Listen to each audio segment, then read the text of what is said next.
Hi! Hello! నమస్తే అండి. Welcome to my channel. ఈరోజు విశేషము ముక్కనుమ.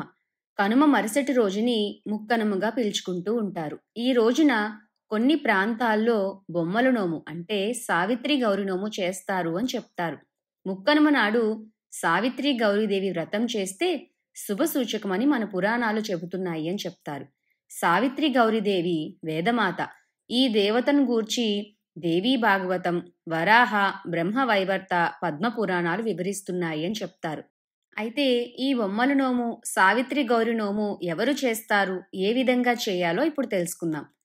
కొన్ని ప్రాంతాల్లో స్త్రీలు వివాహమైన తొలి సంవత్సరం ఈ నోమును 9 రోజులు చేయాలి అని చెప్తారు.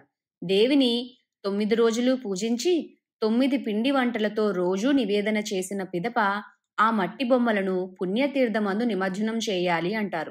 ముక్కనుమ నాడు సావిత్రి గౌరి వ్రతం చేసే మహిళలకు ఆ అమ్మ ఆశీర్వాదం కలిగి దీర్ఘ సుమంగళి ప్రాప్తం చేకూరుతుంది అని చెప్తారు.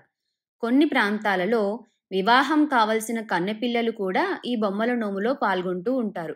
ముత్తైదువులను పేరంటానికి పిలిచి మట్టి బొమ్మల మధ్య పసుపు గౌరీ దేవిని ఉంచి పూజిస్తారు. అమ్మవారికి వివిధ రకాల నైవేద్యాలను సమర్పిస్తూ ముత్తైదువులకు పండ్లు, తాంబూలం వాయనంగా ఇస్తారు.